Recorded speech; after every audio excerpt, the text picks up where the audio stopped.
काल में भी 3, ठीक है ना।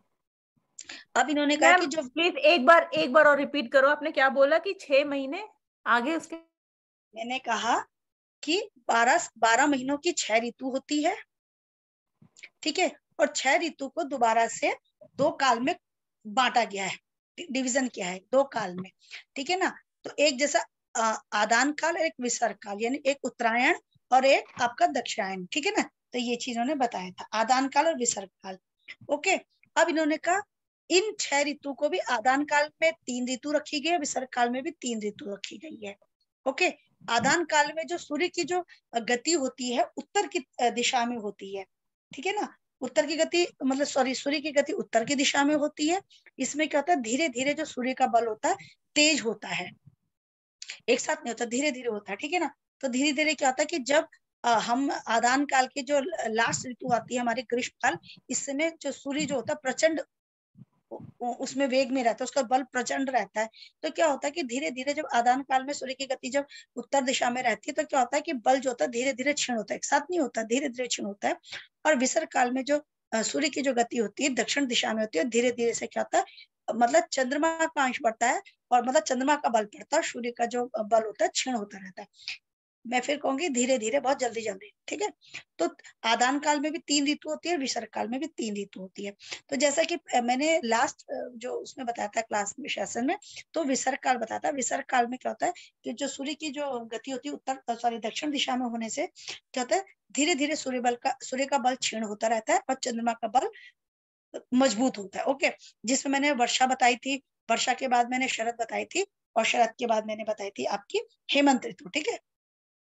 और इसमें कैसा रहना चाहिए, क्या खान पान होना चाहिए, ये भी बताया था। अब मैं इस बार बताती हूँ आपका आदान काल। तो मैंने कहा था आदान काल को समझने के लिए पहले विसर्ग काल का समझना, ये नहीं कहूंगी कि विसर्ग काल का समझना बहुत जरूरी है, तो जो इजी लगा उसको मैंने पहले बताया। अब आता है आदान काल। जैसा कि पहले बता चुकी हूँ कि सूर्य की जो गति होती है उत्तर की दिशा में होती है, सूर्य का जो बल होता है धीरे धीरे अपने प्रबल वेग में आता है।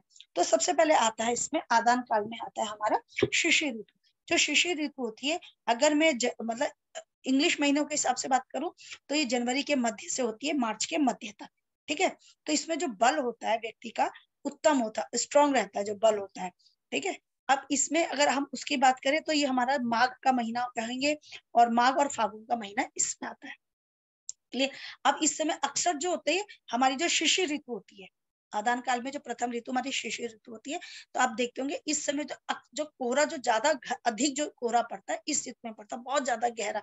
अगर आप कोई मतलब प्लेन की तरफ देहरादून से या हरिद्वार की तरफ देहरादून से हरिद्वार की तरफ जाएंगे, या आप यूपी की साइड जाएंगे, तो आप देखेंगे कोहरा बहुत घना रहता है। अक्सर जो फ्लाइट डिले होती है इस उसमें बहुत ज्यादा कोहरा होने के कारण फ्लाइट डिले भी होती है। जिन्होंने देखो बाय एयर ट्रेवलिंग किया होगा उत्तराखंड से दिल्ली की साइड में, या ऐसी जगह जहाँ ठंड पड़ती है, या आपने बाय रोड किया होगा, तो कोहरा ऐसा नहीं कि हेमंत में नहीं पड़ता, हेमंत के लास्ट में भी पड़ता है, और शिशिर में जब तक रहता है बहुत ज्यादा कोहरा इसमें स्टार्टिंग के, अगर हम बात करें जनवरी लास्ट तक, तो बहुत अच्छा कोहरा पड़ता है इसमें, तो ठीक है, अधिक कोहरा पड़ता है। ये चीज उन्होंने बता रखी। अब कहते हैं कि इस समय जो होती है वात मतलब वायु से भी विकार उत्पन्न होता है, और कफ से भी विकार उत्पन्न होने लगता है। और ये जो बहुत ज्यादा ड्राई वायु रहती है, अगर आप जनवरी की बात करें सॉरी शिशिर ऋतु की बात करें, तो इसमें जो वायु होती है बहुत ज्यादा ड्राइनेस रहती है और बहुत ज्यादा ठंडी रहती है। और इसके जो कुछ जो क्वालिटी होती है, इस ऋतु की कुछ क्वालिटी हमारे हेमंत ऋतु से मिलती जुलती रहती है। तो जो हमारा खान पान है, रहन सहन है, थोड़ा बहुत मतलब काफी कुछ हमारा हेमंत ऋतु से मिलता है। अगर जैसे मैं कहूंगी हमें कैसा भोजन करना चाहिए, जैसा हमारा हेमंत ऋतु का था भोजन, ठीक है ना, तो उसमें भी हमें क्या करना चाहिए, इस ऋतु में चिकनाई युक्त भोजन लेना चाहिए, क्योंकि चिठाग्नि हमारी प्रदीप्त रहती है। मीठा भोजन लेना चाहिए, गरिष्ठ भोजन लेना चाहिए, जो जिसके पाचन के लिए ज्यादा अग्नि की जरूरत रहे, तो ऐसा भोजन करना चाहिए। फिर वही ड्राई फ्रूट ज्यादा खाने चाहिए, और ड्राई फ्रूट से बने हुए जो भी लड्डू होते हैं, जो भी बनाया जाता है, उन भोजन का सेवन करना चाहिए, क्योंकि गरिष्ठ भोजन के पाचन के लिए अग्नि अच्छी खासी प्रदीप्त रहती है, जठराग्नि अच्छी रहती है इसमें। फिर उन्होंने कहा है कि जैसे अक्सर देखते हैं कोई लोग सर्दियों के समय गुड़ के लड्डू बनाते हैं, गोंद के लड्डू बनाते हैं, तिल के लड्डू बनाते हैं, तो ड्राई फ्रूट्स के लड्डू बनाते हैं, अपनी कैपेसिटी के अकॉर्डिंग ये बनाना चाहिए, इसको खाना भी इसका सेवन करना चाहिए। और च्यवनप्राश हो गया, अश्वगंधा पाक हो गया, इस टाइप का इस्तेमाल करना चाहिए ताकि कफ के दोषों को दूर कर सके, शरीर में ठंड के प्रकोप को कम कर सके। ये चीज उन्होंने बता रखा है, ठीक है। और साथ साथ इन्होंने कहा है कि जो हरड़ का इस्तेमाल होता है इस ऋतु में किसके साथ करना चाहिए, पीपली के साथ करना चाहिए, कफ दोष का नाश करने में फायदा करता है, ठीक है। अब ये चीज बता रखा। और धूप का सेवन करना चाहिए, व्यायाम करना चाहिए, मालिश करनी चाहिए, और ऊनी वस्त्रों का इस्तेमाल करना चाहिए, और गर्म कमरे में रहना, मतलब ऐसे कमरे में रहना चाहिए जहां धूप का तो आना हो लेकिन हवा से बचाव रखना चाहिए, ठीक है, ये बोल रखा है।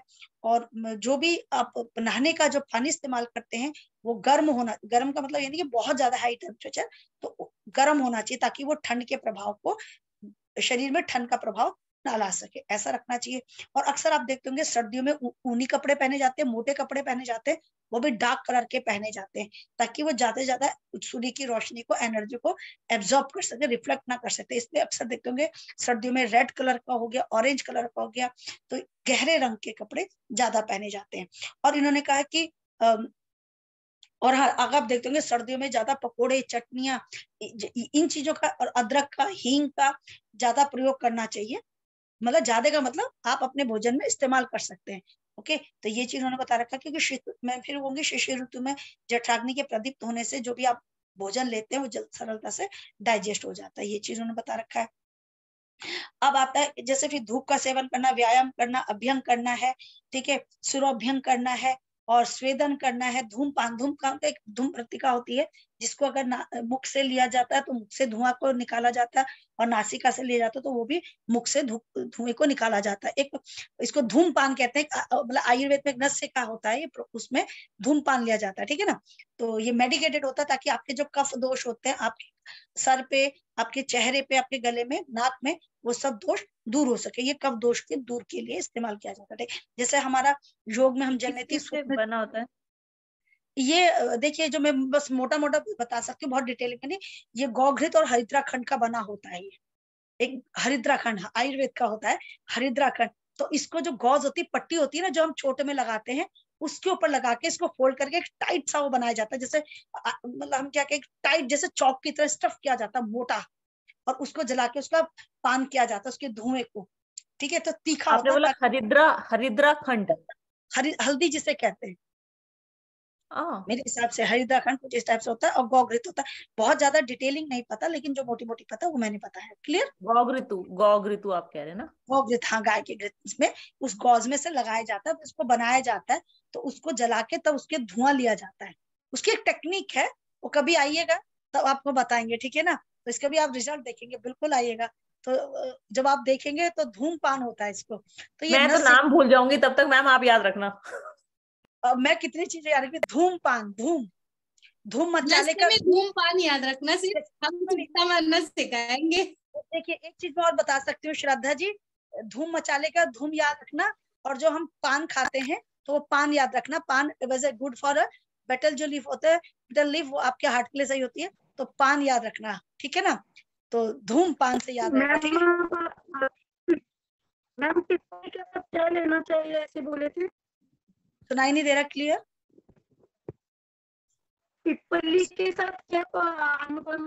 हाँ हाँ, हरित की हरड़, हरड़ जो होती है, अलग अलग ऋतुओं में इसका सेवन किया जाता है, अलग अलग चीजों के साथ, हरड़ जिसे कहते हैं, तो उसको हरित की अलग अलग ऋतुओं में अलग अलग के साथ इसका सेवन किया जाता है। ये जो दोष होते हैं वात पित्त कफ, इन दोषों का शमन करने के लिए होता है, लेकिन हर ऋतु में अलग अलग। ये नहीं कि हर ऋतु में आप पीपली के साथ लेंगे, हर किसी में गुड़ के साथ लिया जाता है, किस ऋतु में ये शहद के साथ लिया जाता है। तो जो शिशिर, वो जो हरड़ की गोलियां आती हैं जो रामदेव जी देते हैं, वही होती हैं सेम?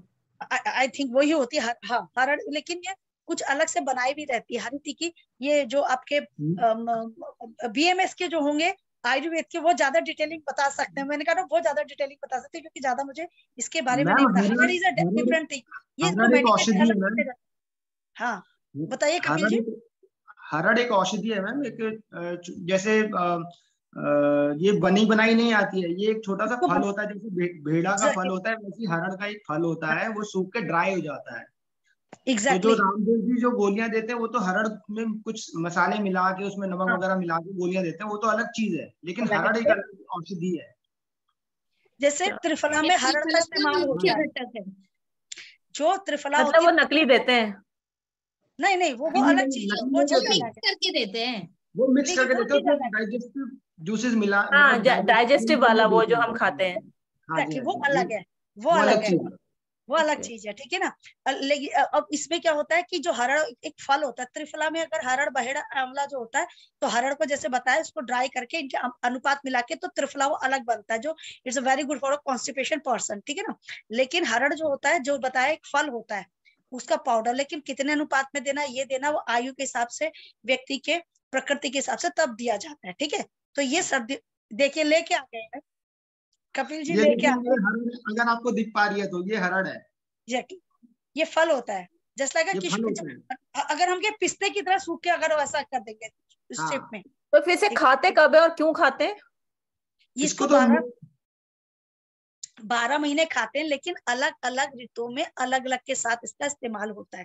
जैसे मैंने कहा ना, शिशिर ऋतु में जहां हम रहते हैं तो पीपली के साथ इसका इस्तेमाल किया जाएगा। जैसे पीपली होती है, इसका पाउडर बना देंगे, गर्म मसाले में पीपली भी डलती है, ठीक है। तो उसको हरड़ को, जैसे आपने फल होता है, त्रिफला माने 3 फल, हरड़ बहेड़ा बहेड़ा आंवला, तो जैसे हरड़ को सुखा लिया, इसका पाउडर बना लिया, तो पीपली के साथ, शहद के साथ या गुनगुने पानी के साथ दिया जाए तो कफ दोषों को शांत करता है, ठीक है।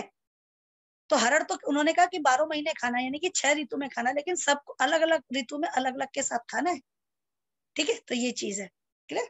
अब इन्होंने बोल रखा है, इतनी बात समझ आए। तेल मालिश करनी है शरीर में, कहते हैं जैसे कई लोग जैसे नहाते हैं तो आप देखते होंगे कि वो किया जाता है, लोबान की खुशबू दी जाती है बॉडी में, ताकि वो गर्माहट आए। जैसे आपने वो जला दिया, कपूर जला दिया, उसमें आपने वो लोबान हो गया, गुगल हो गया, अगरू हो गया, सर्दियों में तो चंदन नहीं डालेंगे, तो उसकी अगर आप जब वो देंगे अपने शरीर में, उसकी जो धूप देते हैं, तो इसको कहते हैं शरीर में गर्माहट आती है, एक फ्रेग्रेंस सा फील होता है।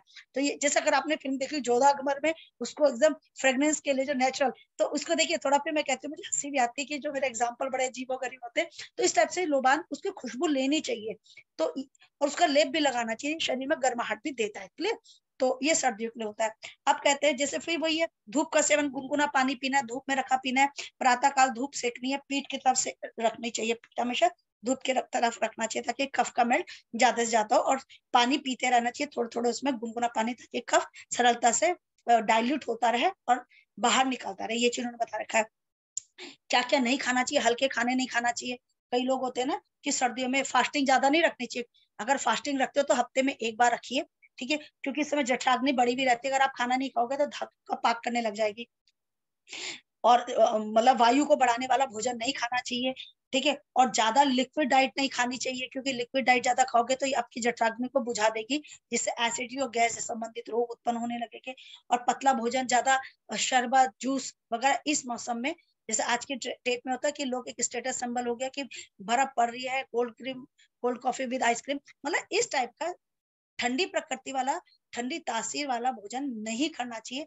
और ज्यादा शीतल पेय, शरबत इस मौसम में नहीं खाना चाहिए, ठीक है ना। ये चीज उन्होंने बता रखा। और आपकी दिनचर्या कैसे नहीं रखनी चाहिए, यानी कि ठंड में नहीं जाना चाहिए, नंगे पैर ठंड में नहीं रहना चाहिए, ठीक है। और नंगे पैर भी नहीं रहने चाहिए, और नंगी जमीन में एकदम नहीं चलना चाहिए। या तो आपके घर में मैट वगैरह बिछा तब तो चलो आप जा सकते हैं, लेकिन जमीन में नंगे पैर नहीं चलना चाहिए। पैरों को हमेशा कवर करके रखना चाहिए, मोटे मोटे मतलब जुरापों से, या जूते हमेशा पहन के रखने चाहिए।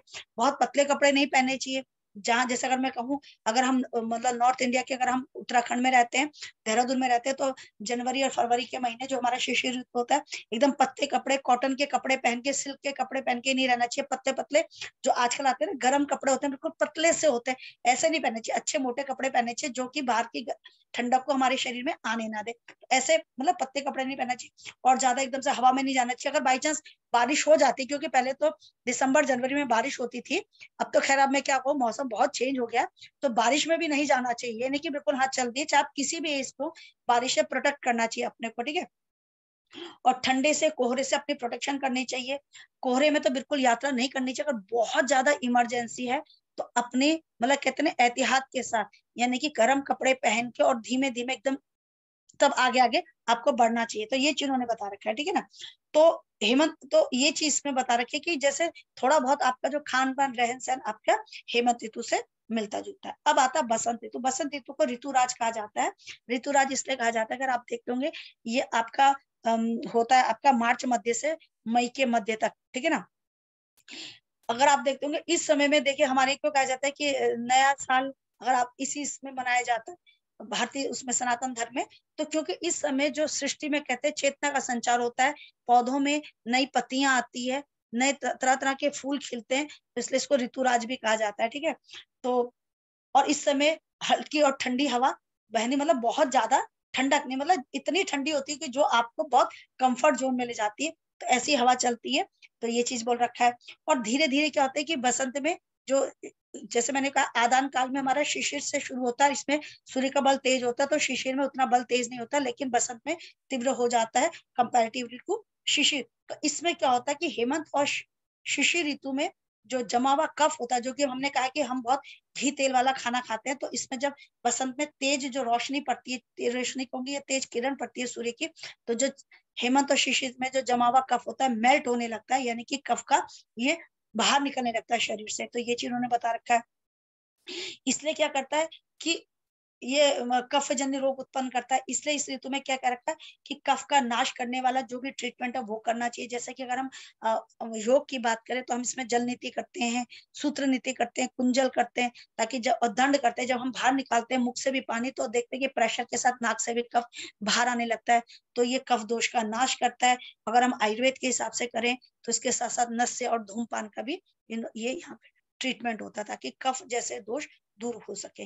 और सबसे मैम, कहते हैं इसमें जैसे आपने बोला षटकर्म, तो हमें षटकर्म क्या शिशिर ऋतु में नहीं करना चाहिए? नहीं करना चाहिए, लेकिन यहाँ पे इन्होंने कहा ना कि वहां पे क्या होता है। देखिए एक चीज और बताऊं, अगर आप शुरू से कर रहे हैं, शुरू से आप प्रैक्टिस में, तो आप देखेंगे चाहे आपका हेमंत ऋतु हो चाहे आपका शिशिर ऋतु हो, कफ ज्यादा नहीं रहेगा। देखिए अक्सर देखते होंगे जो लोग हमारे शरद ऋतु से स्टार्ट कर लेते हैं योग, तो कहते हैं ना इस बार हमें ज्यादा कफ नहीं हुआ, ज्यादा हमें तकलीफ नहीं हुई, क्योंकि शोधन होता ही रहता है। लेकिन जो अभ्यासी नहीं है उन्हें कभी हेमंत और शिशिर ऋतु में नहीं करना चाहिए। तब उन्हें कब करना स्टार्ट करना चाहिए? तब उन्हें बसंत में करना चाहिए, नए अभ्यासी को, क्योंकि करता तो पहले था नहीं, तो इसलिए क्या था, कफ का संचय ज्यादा हो गया।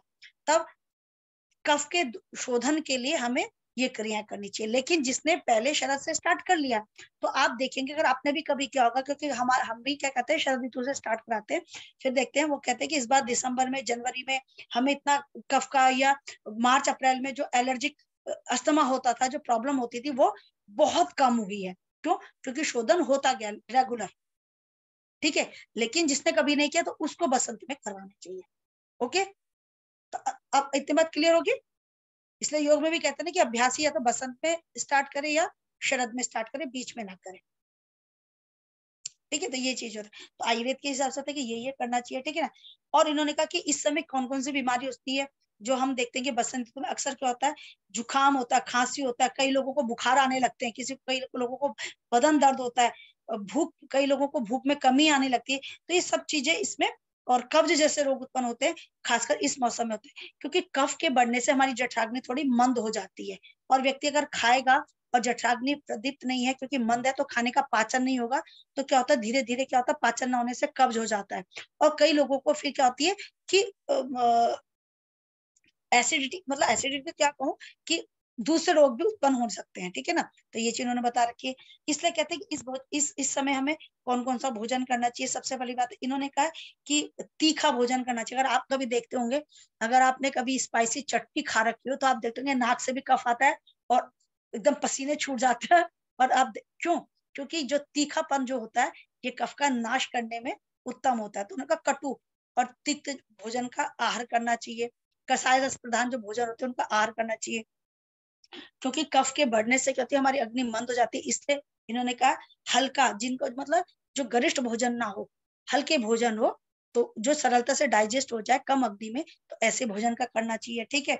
करेला, परवल, अक्सर देखते होंगे जो महाराष्ट्र साइड में, आप विद्या रानी से पूछिए, जब चैत्र के नवरात्रे स्टार्ट होते हैं, नया साल स्टार्ट होता है, तो नीम की पत्ती खाने को देते हैं। कहते हैं जब नीम की पत्ती खाता है तो वो स्वस्थ रहता है, विकृति नहीं होती। तो इसीलिए तो कहते हैं इस समय में देखिए, फिर मैं कहूंगी ये जो हमारे कस्टम बन रखे क्या खाना चाहिए क्या नहीं खाना चाहिए, इसका रीजन ही हमारे हेल्थ के लिए, हमारे स्वास्थ्य के लिए, कि हमारा स्वास्थ्य स्वस्थ मतलब सही बना रहे हमेशा जीवन पर्यंत। तो कहते हैं ऐसे समय में साठी चावल हो गए, मूंग हो गया, आपका परवल हो गया, करेला हो गया, नीम हो गया, ठीक है ना, तीखी जो होती है, तिक्त रस होती है, ऐसे चीजों का सेवन करना चाहिए। ये चीज बता रखा। अब शहद का भी सेवन करना चाहिए, लेकिन शहद को हल्के गुनगुने पानी में, बहुत तेज पानी में नहीं, क्योंकि कई लोगों को क्या होता है शहद को गर्म पानी में पीते हैं, वो शहद की क्वालिटी डिस्ट्रॉय कर लेती है। तो शहद को हमेशा गुनगुने पानी में सेवन करना चाहिए, ताकि सरलता से जो कफ चिकना हो सरलता से बाहर आ जाए। दूसरा, शहद क्या होता है उष्ण प्रकृति का होता है, तो ये कफ का नाश करने में फायदा करता है, और थोड़ा ये चिकना होता है, कफ को सरलता से बाहर निकालता है। तो गुनगुने पानी में इसका सेवन करना चाहिए। अब यह जो हरितिकी है, हमारी जो शिशिर ऋतु में तो हमने पीपले के साथ कहा, अब इन्होंने कहा जो हरितिकी जिसको हरड़, जिसे कहते हैं हरड़ बनता है ना, जिसको मसाला डाल के उसको हरड़ कहते हैं, स्पाइसी। तो हरितिकी को जो फल को सुखा के पाउडर बना के उन्होंने कहा शहद के साथ खाना चाहिए, ताकि कफ का नाश हो। ये चीज उन्होंने बता रखा। सौंठ इत्यादि जो क्वाथ पीना चाहिए, सौंठ जो बनाया जाता है, ड्राई पाउडर जो होता है किसका, हमारे अदरक को, तो इसका क्वाथ बना के इसको इनटेक करना चाहिए। अब ये नहीं कहा कि सब, देखो अब ये कि इनमें से कोई एक करो, पता चला आप हरितिकी को मधु के साथ भी पी रहे हो, आप तीखा भी खा रहे हो, अब सौंठ का पी रहे हो, तो भैया बहुत ज्यादा गर्मी हो जाएगी। यानी कि इसमें से इतने ऑप्शन है, आप अपने देह के हिसाब से किसी एक को चुन लीजिए। क्योंकि कई लोगों को आप देखते होंगे, फॉर एन एग्जाम्पल, जिन्होंने बीच में कोरोना चला था, तो कई कहते थे हल्दी वाला दूध पीजिए, कोई कहता है ये करिए, कोई बहुत गर्म चीज कहते हैं कि गर्म चीज का जो इंटेक करने, काली मिर्च का इंटेक करिए। तो कईयों ने किया तो उनको तुरंत बॉडी में एलर्जी आ गई। तो क्यों? क्योंकि देह प्रकृति के अनुसार तो करना चाहिए। जैसे अगर मैं पर्सनली बात करूं, तो मैं ना काली मिर्च खाती हूँ, ना मैं मैं हल्दी ले सकती हूँ, ना मैं अदरक का इस्तेमाल कर सकती हूँ, क्योंकि अगर मैंने कर लिया तो तुरंत मेरे बॉडी में इचिंग होता है, क्योंकि पित्त प्रधान शरीर है। इवन मैं सर्दियों में भी हफ्ते में एक दिन तो कर लूंगी, वो भी एक टाइम, बार बार नहीं। तो इसलिए पूरे का नहीं करना है, हाँ, लेकिन जो कफ प्रधान शरीर है तो वो कितनी बार करे वो देख के करे, ठीक है ना, मैं बार बार ये चीज कहूंगी, ठीक है ना। और इन्होंने कहा कि 1 वर्ष पुराना जो चावल होता है, गेहूं होता है, जौ होता है, उसका सेवन करना चाहिए, ठीक है। और कहते हैं इस समय में ऐसा भोजन करने जो जिसकी जो तासीर थोड़ी ड्राई हो, शुष्क हो, क्योंकि कफ के ज्यादा होने से, क्योंकि वो उसको एब्जॉर्ब कर ले, और कफ का वो, जैसे पहाड़ में कहते हैं मंडवा जो होता है, कोलेस्ट्रॉल जिनको होता है उनको खाना चाहिए, क्योंकि जो मंडवा जिसको हम कहते हैं वो ड्राई होता है, वो क्या करता है एब्जॉर्ब कर लेता है उस ऑयल को। तो इसीलिए कहते हैं ये चीज खानी चाहिए। ओके, मूली हो गया, तोरी हो गया, लौकी हो गया, गाजर, बथुआ, चौलाई, इस सब का इन्होंने कहा सेवन करने चाहिए आपके बसंत ऋतु में। ये चीज क्या रखा। अब हमारा तीक्ष्ण नस्य करना चाहिए। नस्य वही होता है जो हमारे जो साइनोसाइटिस, जो साइनस में जमा हुआ जो कफ होता है, उसको निकालने में मतलब उत्तम होता है, जिसको साइनोसाइटिस कहते हैं। साइनोसाइटिस जैसा का नजला, यानी कि देखो जो इतना कफ है, छाती से ऊपर का स्थान कफ का होता है, इतना स्थान जो छाती का कफ का, आप क्या कर सकते हो, कुंजल के द्वारा, दंड के द्वारा निकाल सकते हो। लेकिन जल नीति सुत नीति से आप जो इधर जो कफ होता है इसको निकालते हैं। और इसमें आयुर्वेद में आप क्या करते हैं, नस्य का इस्तेमाल प्रयोग किया जाता है, और नस्य में ही आपका धूमपान आता है, ठीक है श्रद्धा जी, धूम मचाले का धूम और पान, तो धूमपान होता है। तो आप आइएगा तो नस्य कराइएगा, ठीक है। लेकिन शरद ऋतु में आइएगा या बसंत ऋतु में, वो ज्यादा बेटर रहेगा, ठीक है। तो ये चीज कहते हैं। और कहते हैं इस ऋतु में आपको व्यायाम भी करना है, ठीक है। और तीखा गंडूस, तीखा माने जिसकी तीखा होना चाहिए, तो गंडूस का मतलब होता है आपने मुंह पे वो क्वाथ जो होता है तीखा, जो आप चाहे तेल के साथ कर लो, या आप क्वाथ मतलब उसके साथ भी क्या होता है, वो जैसे हमने दिनचर्या में पढ़ाया था, कंवल, कंवल का मतलब कुल्ला करना, और गंडूस का मतलब होता है मुंह पे भर लेना। जैसे औषधि होती है ना, तिक्त औषधि से बना जो तेल होता है उसको मुंह पे भर लो, मेडिकेटेड होता है। अच्छा, ऑयल स्पूलिंग, एग्जैक्टली। लेकिन मुंह पे इतना भरना चाहिए कि आप उसको हिला ना सको, और तब तक भरे रहना चाहिए ताकि आपकी आंख से, नासिका से पानी ना आने लग जाए। तो तीखा होने से क्या होता है, जो कफ जमा होता है इसका ये दूर करता है। तो तीखा इसमें गंडूस भी इसमें किया जाता है इस मौसम में, बसंत ऋतु में। तीखा गंडूस, तीखा गंडूस क्या? तीक्ष्ण, तीक्ष्ण, तीक्ष्ण मतलब जिस ऐसी औषधि जिसमें तीखापन हो, जैसे सरसों का अच्छा, तेल। ओके। और गंडूस क्या होता है? गंडूस उसमें मुंह पे भर दो ऑयल को ना, मेडिकेटेड, और इतना भरना कि अच्छा, आप खा सको, और इतनी देर रखना ताकि नाक से और आंख से पानी जब तक ना आए। तो क्यों आता है, क्योंकि अच्छा, आपने कभी सरसों जो मस्टर्ड ऑयल होता है प्योर, जब आप उसको जलाते हो तो क्या होता है, अगर आप पूरी बना रहे हो तो कितनी तेज स्मेल आती है, नाक से पानी आंख से पानी, तो तीखा होता है वो, सही है। तो जो तीखा होता है ये आपके कफ के लिए बहुत अच्छा होता है। तो ठीक है, तो ये चीज किया जाता है। लेकिन सिर्फ इसका यही फायदा नहीं है, तो अगर आप रख के रखोगे दांतों की जो सेंसेशन होती है वो भी दूर होती है, दांत मजबूत होते हैं, मसूड़ों में जो दिक्कत होती है वो दूर होती है। तो मैंने इसके जो यहाँ जो फायदा था वो मैंने इसको बताया। क्लियर, ये कहने चीज का है। मतलब आप कह रहे हैं कि उसको मुंह में भर के रखें उस ऑयल को। हाँ, हिलना नहीं चाहिए ऊपर करके ना, वो हिल नहीं सकता इतना भर देंगे। और तब तक हाँ मुंह पे रख के रखेंगे, गुनगुना होना चाहिए ताकि नाक से आंख से पानी ना आने लग जाए। और कईयों के दांतों में सेंसेशन होती है ना, क्योंकि हाँ, स्पेस, लेकिन जैसे सब एब्जॉर्ब करता धीरे धीरे सेंसेशन कम हो जाती है। कई लोगों के दांत के दर्द में फायदेमंद होता है ये। क्योंकि ऑयल स्पूलिंग तो मैं करती हूँ, जो हम ऑयल को मुंह में डाल के ऐसे करते हैं ना, कुल्ले टाइप का। वो कमल होता है, लेकिन कौन सा ऑयल करते हैं आप? मैं नारियल का तेल। अब एक काम करेगा, वहां पे इस समय गर्मी ज्यादा है कि ठंड ज्यादा है कि कैसा मौसम है आपके अभी तो यहाँ जगह? पर ठंड की तरफ में ही है ना, जा बहुत ठंड नहीं है पर ठंड की तरफ में ही है। यहाँ का फरवरी, देहरादून का फरवरी कि देहरादून का मार्च? देहरादून का फरवरी कह लो। चलिए, तो आप थोड़ा एक काम करिए, आपका मस्टर्ड ऑयल होता है ना, हाँ जी। मस्टर्ड ऑयल को पहले आप 100 ग्राम पकाना है उसे। हम्म जब लगे कि इसकी जलन खत्म होगी, जब ठंडा हो जाए, हम्म जिसमें आप जैसे पूरियां तलते ना ऐसा होना चाहिए। फिर जब वो हम्म ठंडा हो जाए, उसको कॉटन की डबल लेयर करके छान लो। हम्म छान लिया, फिर उसको गुनगुना करना, बहुत तेज गर्म नहीं करना, थोड़ा सा गुनगुना हम्म करिए, मुंह पे भरिए और मुंह बंद कर दीजिए, और अंदर ही अंदर घुमाते रहिए, तो आपके दांतों में सेंसेशन होगी। और अच्छा भर ठीक के है। रखना है, भर के रखना है, हम्म घुमाते रहिए घुमाते रहिए। तो क्योंकि हम्म अभी आपने कम भरा है, क्योंकि घुमा रहे हो, तो उतना तीखापन नहीं आएगा, नाक से आंख से उतना पानी नहीं आएगा। लेकिन अगर उतना भर दिया और मुंह पूरा ऊपर कर दिया और बंद कर दिया कि आप मतलब हिला नहीं सकते और उतनी देर रखना, तब आपके नाक और आंख से पानी आएगा। तो आप थोड़ा सरसों के तेल का करिएगा, ठीक है। Thank you. ठीक है, लेकिन गुनगुना होना चाहिए। ओके, तो आप देखेंगे कि सेंसेशन होगी, मतलब सिर्फ आंख नाक और ये कफ नहीं निकालेगा, इसके फायदे कहाँ कहाँ होंगे। ये दांतों को बड़ा स्ट्रॉन्ग बनाता है, तो सेंसेशन होती है ना, सेंसोडाइट जैसे आजकल ये आते। देखिए, फिर मेरा माइनस पॉइंट नहीं कहूंगी, देखिए कंपनीज थोड़ा मैं अलग हो जाती है। कंपनीज आपको कई तरह से क्या बनाती है, जैसे फिर मैं कहूंगी जो हमारा नेचुरोपैथ है, हमारा जो योग है, ये ट्रीट करता है जो हमारे शरीर के वीक पॉइंट है, उसको धीरे धीरे सहलाता सहलाता उसको स्ट्रॉन्ग बनाता है। और जो अदर्स होते हैं वो मैनेज करता है। अगर मैं कहूंगी डायबिटीज क्या है, मतलब हमारा पेनक्रियाज के जो बीटा सेल एक्टिवेट नहीं है, तो और चीज कह रहे हैं आप ये खाइए, लेकिन योग कहता है प्लीज आप धीरे धीरे आइए, इसमें हम कुछ ऐसी क्रिया कराएंगे, ऐसे आसन कराएंगे, जिससे क्या होगा, आपकी जो पेनक्रियाज एक्टिवेट होगी, पेनक्रियाज के एक्टिवेट होने से आपके बीटा सेल एक्टिवेट होगे, और धीरे धीरे क्या होगा, आपका जो इंसुलिन है, एंटी डायबिटिक हार्मोन्स है, वो भी रिलीज होगा। तो कंपनी जैसे आज की डेट में विटामिन डी के इंजेक्शन लगते हैं, लेकिन आपको पता है विटामिन डी नेचुरल सोर्स सूर्य है, उन्हें पता है आगे की जनरेशन बहुत आलसी है, 12 बजे उठेगी सुबह, तो बस कंपनी तैयार है। तो ये इसका आज से 50-10 साल पहले हंसते हैं मेरी बात को, बट इट्स अ रियलिटी। खाने के बाद मीठा हो जाए, अब खाने के बाद मीठा होगा तो इंसुलिन अपनी कंपनी तो खोलेगी ना। तो हमारे शास्त्र में क्या लिखा है, हमेशा हमारे, देखिए अगर आप गांव में जाते, पहाड़ में जाते, अभी भी देहात में हमेशा मीठा खाने से पहले ही दिया जाता है, क्योंकि जब अग्नि बढ़ी हुई है तो मीठे को जल्दी अग्नि डाइजेस्ट करेगी ना, फिर आप पराठा सब्जी खाओगे उससे डाइजेस्ट करेगी, और लास्ट में भी धीरे धीरे अग्नि कम होती रहती है, तब हम आते हैं लस्सी ताजी छाछ में आता है उसको डाइजेशन करने के। लेकिन क्या था, हमने जब खाना खाया तो हमने उल्टा खाया, और जो हैवी कैलोरीज को डाइजेस्ट करने के लिए जो अग्नि थी वो तो खत्म होगी ना खाने के पाचन में, तब हम मीठा खाते। तो this is a main cause of diabetes. खाने के बाद मीठा नहीं होना चाहिए, खाने से पहले मीठा होना चाहिए। पर मैम पता है आपको, यहाँ पर वेस्टर्न में ना मीठा पहले ही खाते हैं कई जगह। जैसे बर्थडेज भी मनाते हैं ना, तो मीठा पहले खाते हैं और फिर बाद में दूसरी चीजें खाते हैं।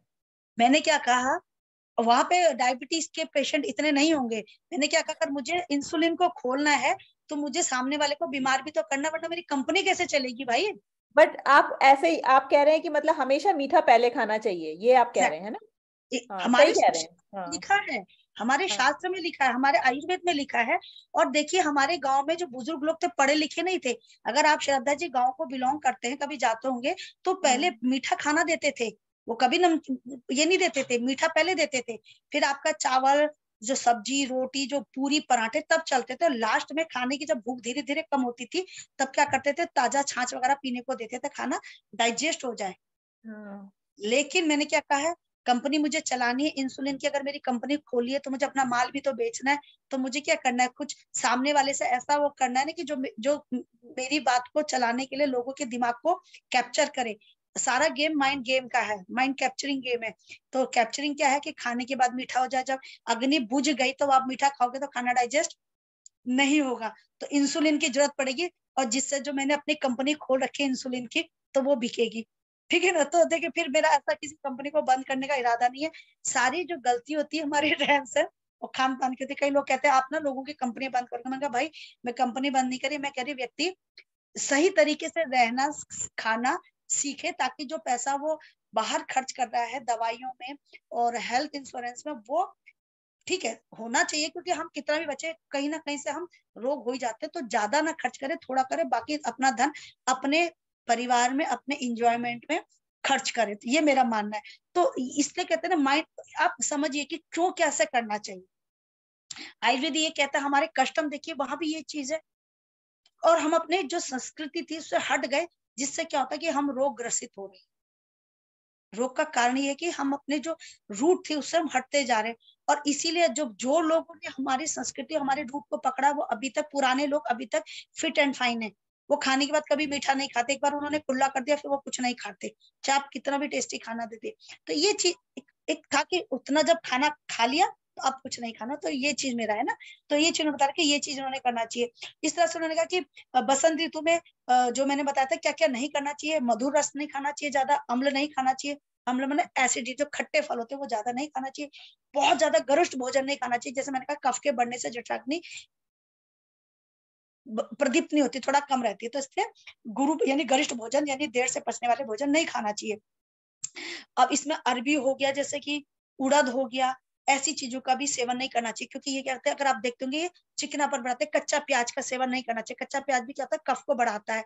उड़द हो गया, राजमा हो गया, ठीक है, अरबी हो गया। तो इस चीज का सेवन नहीं करना चाहिए। और ठंडी चीजों का सेवन नहीं करना चाहिए, क्योंकि होता है जैसे अगर आप ठंडी चीज का सेवन करोगे कफ एकदम से डिपॉजिट हो जाएगा। तो ठंडी चीजों का सेवन नहीं करना चाहिए। ये चीज उन्होंने बता रखा। और साथ ही साथ उन्होंने कहा रात में दही का सेवन नहीं करना चाहिए इस मौसम में, आपके बसंत ऋतु में, ये चीज बता रखा है। और दिन में ना सोए। अगर जो सर्दियों में देखते होंगे नहीं जो सर्दियों में दिन में सोता है रजाई वजाई तान के, और जब वो हटता है तो देखते हैं उसको शिवरिंग होती है, उसको लगता है जैसे फीवर आ रहा है। तो इससे आप बसंत ऋतु में भी दिन में नहीं सोना चाहिए। और एक समय में एक स्थान में ज्यादा समय तक नहीं बैठा रहना चाहिए। क्योंकि ये क्या करता है, ज्यादा समय एक स्थान में बैठेंगे तो वात प्रकोपित कर लेता है। तो ये नहीं करना चाहिए। क्योंकि इसके बाद क्या आ रही, ग्रीष्म ऋतु आ रही है। क्योंकि ग्रीष्म ऋतु में क्या होता है, आपका वात प्रकोपित संचित होने लगता है। तो पहले से बसंत ऋतु में ज्यादा समय, जैसे लास्ट का आता है आपका, कौन सा था बसंत ऋतु, जो मई का स्टार्टिंग मई से जो आता है ना मिडिल मई तक का, तो उस समय ज्यादा समय था। ज्यादा समय का मतलब 5-5 6-6 घंटे। ये नहीं कि हर आधे घंटे में अगर आप कहीं पढ़ने बैठे हो तो कहा है कि मैडम ने कहा कि ज्यादा देर नहीं बैठना, तो हर आधे घंटे के बाद आप 15 मिनट घूमने जाए। 1 घंटे बैठिए, फिर आप 10 मिनट के लिए वॉक करिए, फिर 1 घंटे बैठिए, 10 मिनट के लिए वॉक करिए, ठीक है। मैं कह रही हूँ 5-5 घंटे, जैसे लॉन्ग ड्राइव में एक ज्यादा समय तक एक जगह नहीं बैठना चाहिए। अब आता है ग्रीष्म ऋतु। ग्रीष्म ऋतु का जो समय होता है ये आपका था मई के मध्य से होता है और जुलाई के मध्य तक। और इसमें जो बल जो होता है व्यक्ति का क्षीण होता है, हीन हो जाता है, कमजोर होता है। अगर आप देखते होंगे इस ग्रीष्म की ऋतु में व्यक्ति जो होता है बड़ा अपने को असहाय महसूस करता है, थका थका सा महसूस करता है। तो इसलिए का इस ऋतु में जो बल होता है हीन माने बहुत कम हो जाता है। एकदम प्रचंड वेग से जो गर्मी होती है, लू चलती है, ठीक है, जमीन बहुत गर्म रहती है। तो इन्होंने बता रखा है। अब इससे क्या होता है कि जब सूर्य की तीखी जो रोशनी शरीर में पड़ती है तो शरीर के जो पानी जो होता है, शरीर के जो स्नेह भाग को ये खींचता रहता है, ठीक है ना। तो इसलिए कहते हैं कि हमेशा प्रोटेक्ट, मतलब अब हमें क्या करना चाहिए, कैसे बचना चाहिए। हमें वैसे तो दिन में नहीं जाना चाहिए, धूप में ज्यादा नहीं जाना चाहिए। इन केस काम से जाना पड़ जाए तो शरीर को ढका हुआ होना चाहिए, सर ढका हुआ होना चाहिए, छाता होना चाहिए। जैसे पहले लोग पगड़ी पहनते थे तो इस टाइप से रखना चाहिए, ठीक है। तो ये चीज रखा। और क्या करना चाहिए कि शीतल आहार का भोजन करना चाहिए। शीतल आहार मतलब जैसे ठंडे, जिसकी तासीर ठंडी हो और जो जिसमें लिक्विड पानी की मात्रा ज्यादा हो। क्योंकि इस समय क्या होता है शरीर में पानी की मात्रा धीरे धीरे सूरज जब खींचता है तो शरीर में पानी की मात्रा कम हो जाती है। तो जैसे हो गया इस मौसम में, जैसे आप होते हैं कि सुराई का पानी पीना चाहिए, फ्रिज का पानी नहीं पीना चाहिए, सुराही का पानी पीते रहना चाहिए। और जैसे ऐसे फ्रूट लेने चाहिए जैसे कि आपका देखते होंगे वाटरमेलन हो गया, मस्क मेलन हो गया, ठीक है। आपकी जो इसमें अगर देखते होंगे जो रस भरी होती है, जितनी वेरीज होती है इस मौसम में ज्यादा आती है, क्योंकि पानी वाटर कंटेंट ज्यादा होता है। फिर मैं कहूंगी कि ईश्वर की जो बनाया हुआ जो संसार है इतना महान है कि जिस मौसम में जो बीमारी होने वाली होती है, तो उस बीमारी से बचने के लिए प्रभु ऐसे समय में वो ही फल पैदा करता है। अब इस समय में आप देखते होंगे आपका ये फल ज्यादा पैदा होते हैं, आम का हो गया, नींबू हो गया, कोकोनट वाटर का इसका ज्यादा यूज करना चाहिए, पन्ना जो होता है इसका इस्तेमाल ज्यादा करना चाहिए, चटनी हो गया तो ये ज्यादा करना चाहिए इस्तेमाल, खीरा, ककड़ी, टमाटर इनका इस्तेमाल ज्यादा करना चाहिए अपने भोजन में, ये चीज बता रखा।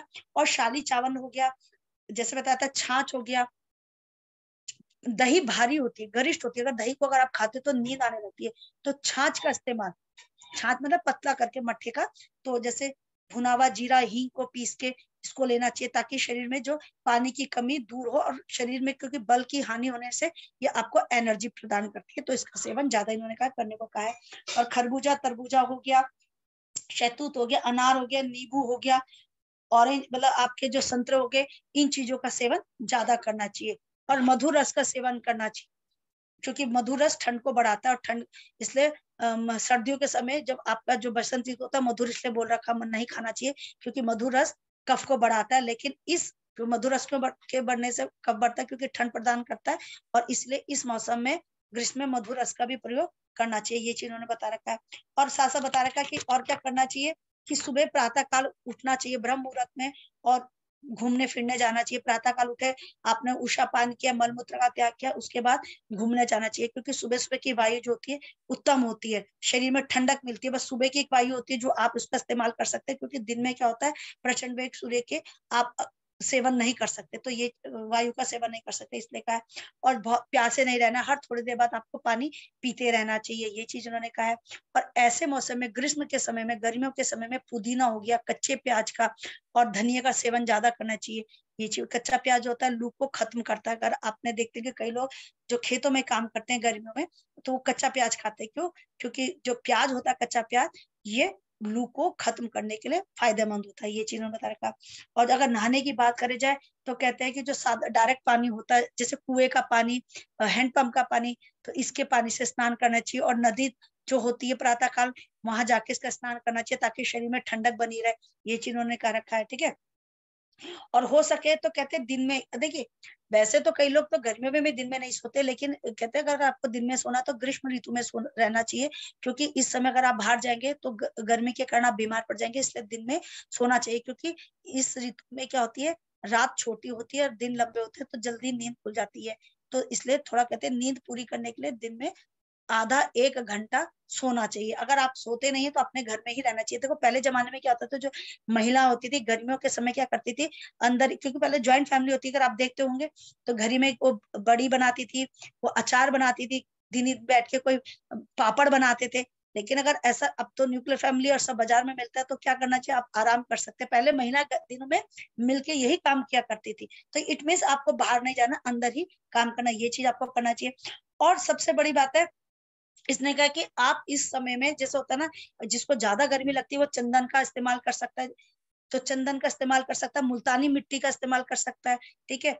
ये चीजें आपकी गर्मी को दूर करती है। और हो सके सफेद कपड़े और सूती कपड़े पहनने चाहिए, क्योंकि ये क्या करते हैं, व्हाइट कलर रिफ्लेक्ट करता है, और जो कॉटन होता है एनर्जी को रीअब्जॉर्ब नहीं करता, बल्कि ये रिफ्लेक्ट करता है। और किसी भी ऋतु में जो इनर वियर होता है कभी भी ब्लैक नहीं होना चाहिए, हमेशा ऊपर से आप सर्दियों में डार्क कलर पहने, लेकिन इनर वेयर हमेशा व्हाइट ही पहनना चाहिए। और गर्मियों में तो आप व्हाइट कपड़े का ज्यादा इस्तेमाल करेंगे, ठीक है, तो ये चीज उन्होंने बता रखी है, ओके। और कहा कि जो हैवी जो भोजन होता है, जिसको पचाने में टाइम लगता है, तो ऐसे भोजन का सेवन नहीं करना चाहिए, क्योंकि इस समय जो अग्नि जो होती है मंद होती है, ठीक है, तो ये चीज बता रखा है। और सबसे बड़ी बात है कि देखिए, जो अगर आपके पास कूलर होता है, अगर आप किसी, जिनके पास कूलर होंगे तो उन्हें पता होगा, क्योंकि आजकल तो एसी का जमाना है, कूलर के अंदर जो एक घास की जो एक चटाई जिसे कहते हैं, उसको खस की कुछ चटाई कहा जाती है। तो पहले जमाने में क्या था, उसको खिड़की में टांगा जाता था, उसमें पानी डाला जाता ताकि ठंडी हवा अंदर आ सके। तो ऐसी जगह बैठना चाहिए जहाँ खसकी जो आपकी वो बनी हो चटाई हो और उसमें पानी डाला हो, तो ये ठंडी ऋतु करती है, ठंडा बन लेके आती है। और या हो सके तो मोटा कपड़े को एज अ चादर अपने मतलब एज अ पर्दे की तरह अपने उसमें खिड़कियों में टांग देना चाहिए, उसको गीला करना चाहिए, तो वो भी घर में ठंडक लेके आती है। पंखे के इस्तेमाल की ज्यादा बजाय आप इसका इस्तेमाल करना चाहिए ताकि कमरे को ज्यादा देर ठंडा रख सके। तो ये चीज उन्होंने बता रखा है। ओके, अब कहते हैं क्या क्या नहीं करना चाहिए। भारी भोजन नहीं खाना चाहिए, तीखे स्पाइसी बासी भोजन नहीं खाना चाहिए, नमक का ज्यादा प्रयोग नहीं करना चाहिए, क्योंकि नमक क्या करता है शरीर से पानी को देखिए, अगर ज्यादा नमक आप खाते हो तो आप क्या करते हो, पानी इनटेक करते हो। इससे कहते हैं जो किडनी पेशेंट होता है, कहते हैं नमक ना के बराबर बॉडी में, यानी सूजन आ जाती है, तो ज्यादा नहीं करना चाहिए। और ये बेचैनी लेके आती है, ठीक है, तो ये चीज नहीं करना चाहिए। और मसाले हो गया, मांस हो गया, इनका भोजन नहीं करना चाहिए। और बेसन से बनी हुई चीजें नहीं खानी चाहिए, धूप से बचना चाहिए।